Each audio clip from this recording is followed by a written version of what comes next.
Vir die wijkbijeenkomste gaan ons bietjie kyk na Saggeus. Saggeus en sy pad saam met Jesus en die verandering wat plaasgevind het, is regtig 'n mooi storie. Nou voordat ons by Saggeus kom, hy het in Jerigo gebly. Nou Jerigo het 'n interessante geskiedenis. Ons kan onthou dit was die eerste stad wat Israel ingeval het of oorgeneem het toe hulle die beloofde land ingeval het, en ons ken die hele storie van rondom die stad trek en hoe die mure geval het, en daarna was die stad vervloek deur God.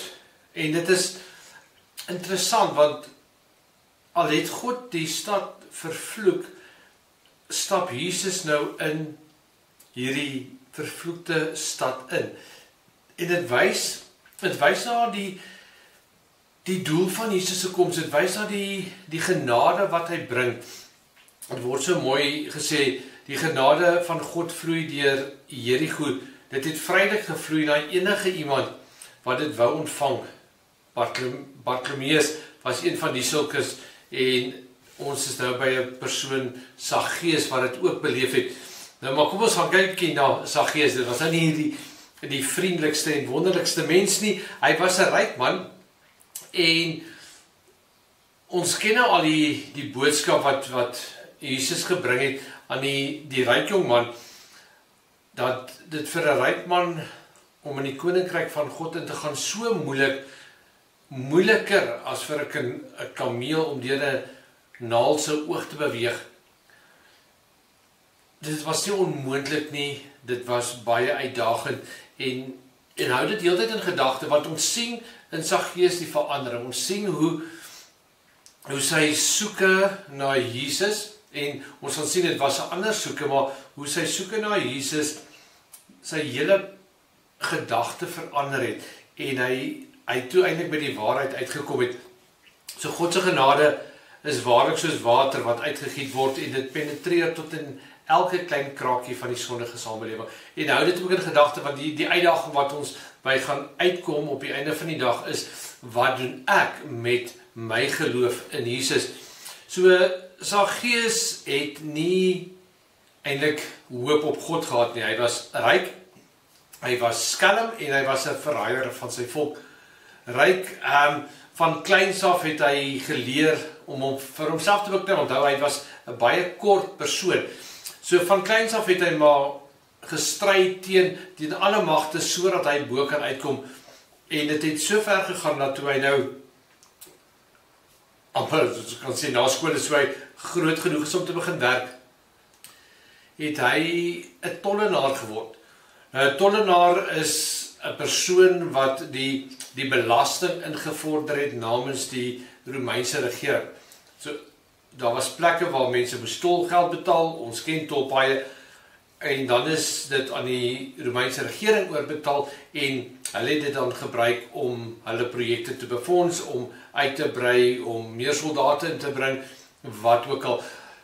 So dit was nommer 1 vir die Jode nie baie lekker nie. Nommer 2 was dit teen hulle vyand. Die Romeinse regering was in bewind, in beheer in Israel, en die Jode het dit nie aanvaar nie, en dan as 'n Jood nou nog vir die vyand gewerk het, dan besef ons watter gevoel hulle teenoor Saggeus gehad het. Ons kan maar aflei deur sy sukses. Hy was skerp, leierseienskappe gehad, dink jy baie morele waardes gehad nie, eerlikheid was nie hoog op sy prioriteitslys. Ons sien ook later op die einde van hoe hy sê, maar hy sal geld teruggee vir mense wat hy miskien verneek het. So hy was 'n suksesvolle man, 'n invloedryke man, maar ek dink nie die mense het baie van hom gehou nie. En hy was, dis maar die afleiding wat ons mag, hy wou altyd meer gehad het, en dis hoekom hy ook vir Jesus gaan soek het. Daar was altyd hierdie dryf na meer, na groter sukses, en dit het hom op die einde van die dag, het dit hom op 'n pad gebring waar hy met Jesus gekonfronteer was. Nou, ons kan ook dink, hoekom wou hy Jesus so graag gesien het? En die natuurlike afleiding is dat ek dink hy het 'n honger in hom gehad vir die persoon wat Jesus eintlik aan hom geopenbaar het. Iemand wat totaal in beheer was. As jy kyk na Jesus, hy was totaal in beheer. Hy het 'n roeping gehad en hy het sy roeping uitgeleef. Hy was anderste as die wêreld waarin Saggeus geleef het, en dit wat hy beleef het, en Jesus het deur Israel beweeg, hy het mense gesond gemaak, hy het dooies opgewek, en hy was net anders. En Saggeus het sekerlik hierdie honger in sy hart gehad, hierdie begeerte om soos Jesus te kan wees. Maar ook, ek dink heel eerste, om dit dan te gebruik om meer geld te maak, want dit was sy hoof fokus. So, Jesus is op pad, en hy wil agterkom, is Jesus reg, is Jesus wie hy is, en kan hy leierseienskappe by Jesus leer, kan hy miskien agterkom hoe Jesus so groot groep mense kry om hom te volg. Daai tipe goed waarop Saggeus gefokus het, maar ek dink daar was heeltyd hierdie roeping in sy hart. Hy wou Jesus in die oë gekyk het en agtergekom het, maar wat het Jesus? Nou, hy was 'n kort mannetjie, so hy kon nie by Jesus uitkom nie, want daar was 'n groot skare wat altyd vir Jesus gevolg het. So hy probeer by Jesus uitkom, maar die skare is te groot, hy kan nie Jesus sien nie, hy kan nie bo die mense se koppe sien nie. So hy sien 'n wilde vyeboom voor in die pad, hy hardloop, hy klim in die boom want hy wil Jesus sien. En dan hy seker baie groot geskrik, want hy wou net Jesus sien, hy wou net probeer agterkom het, maar wat het Jesus wat hom so suksesvol maak? En toe Jesus by die boom kom, toe stop hy en hy sê, Saggeus, kom af, want ek wil by jou tuis gaan. Wat 'n ongelooflike skok moes dit vir Saggeus gewees het. Jesus, die een wat hy wou gesien het gestop, het opgekyk en het gesê, kom, klim af, ek wil by jou wees. Nou, wat het op daai moment deur sy gedagtes gegaan? Wat was sy belewenis? Hoekom wil Jesus my sien? Wat het hy gehoor? Gaan dit vir my positief wees? Gaan dit vir my negatief wees? Hoe het hy geweet, dit is ek? En ek dink daar het al iets begin ontwikkel in hom van, Jesus is anders. Jesus is meer as wat selfs hy gedink het. Hy het agtergekom, Jesus het meer, maar sy beeld was nie heeltemal volkome wie Jesus was nie. Ek dink hy begin hierso dink, maar dit is meer, dit is groter. Maar dan sien ons ook die mense se reaksie. Hy was 'n tollenaar, hy was gehaat, die Jode het nie van hom gehou nie. Jesus kom, hy sê, Saggeus, klim af, ek gaan saam met jou huis toe, en die mense begin praat, maar hoe kan hy saam met 'n tollenaar gaan? Hoe kan hy saam met Saggeus gaan? Ons weet, Saggeus is 'n slegte man, 'n skelm man, en hulle mis heeltemal die prentjie waarmee Jesus besig was, want hy het nie net by hom tuis gegaan nie, daar was iets groters wat besig was om te gebeur met Saggeus. Ek dink hy het vinnig afgeklim, hy het huis toe gehardloop, hy het vir sy werkers gesê, kom, maak reg, Jesus is op pad, en Jesus kom in, en daar gebeur iets met Saggeus. Sy hart word regtig deur Jesus aangeraak, die ware Jesus, nie soos hy Jesus gesien het, net as iemand wat suksesvol is, maar deur die ware Jesus, die Seun van God, hy wat na hierdie aarde toe gekom het, om verlossing te bring. Want toe hy by daai punt uitkom en hy besef waaroor gaan dit, toe sê hy, maar ek gee die helfte van my besittings vir die armes. En as ek iemand verkil het, dan sal ek dit 4 maal teruggee. Nou, dit moes vir die mense daar 'n baie groot skok gewees het, 'n tollenaar wat geld weggee, maar sy hart het verander. Ons ken nie die proses van wat het Jesus vir hom gesê, dat hy daarby uitgekom het, maar sy hart het verander, en anders as die ryk jong man, vir wie Jesus gesê het, gaan en verkoop alles so, en dan kom jy en jy volg my. Kom Saggeus en hy sê, maar ek gee die helfte van my besittings weg, en ek betaal die reparasie aan enigiemand wie ek ingedoen het.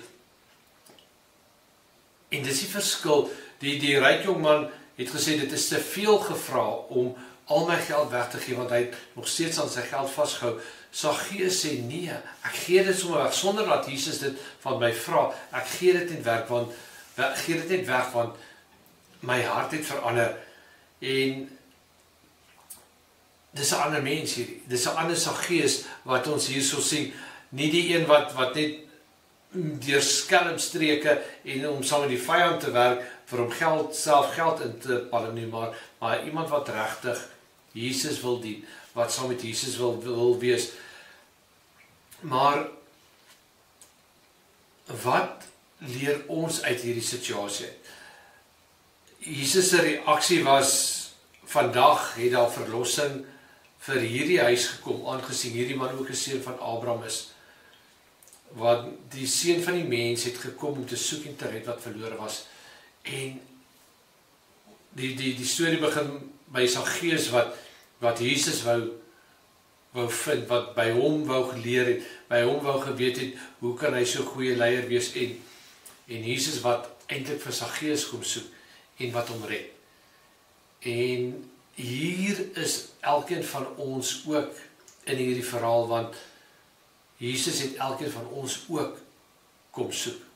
Hy het ons ook kom red, en wat 'n voorreg, wat 'n wonderlike verhaal het ons eintlik ook, elkeen van ons, om dit te besef. Dit is wat Jesus met ons gedoen het. Dis nie dat ons eendag by hom uitgekom het en gesê, maar ek wil Jesus dien nie, ek wil hom volg nie, waar is Jesus nie? Dis hy wat ons kom soek het, en dis hy wat ons harte verander het, dis hy wat vir ons 'n nuwe lewe gegee het, dis hy wat ons die ware lewe gee, dit waaroor dit eintlik gaan.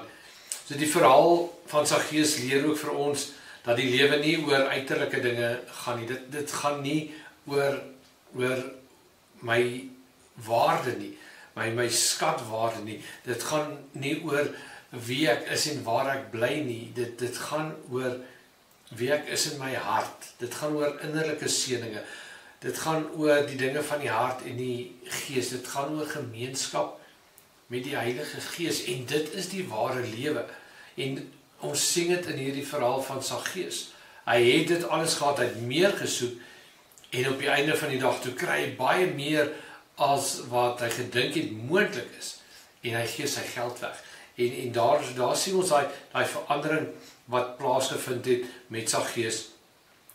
Wanneer Jesus ook al deur 'n landelike omgewing verdorp beweeg het, het hy geredde siele daarin agtergelaat. Waar Jesus gegaan het, was daar verandering. Saggeus, hierdie hooftollenaar, hierdie sondige ou volgens die Jode, en hy word gered. Waar Jesus gegaan het, was daar verandering, was daar lewe, was daar hoop. En die vraag aan ons is, waar ons beweeg, is daar verandering. Waar ons beweeg, kom daar hoop, kom daar lewe, kom daar verandering. Waar ons beweeg, word die evangelie verkondig, word mense gered, word siekes gesond gemaak, word lewens aangeraak, dra ons die boodskap van Jesus uit, maak ons daai impak in ons lewe wat Jesus gemaak het toe hy op die aarde was.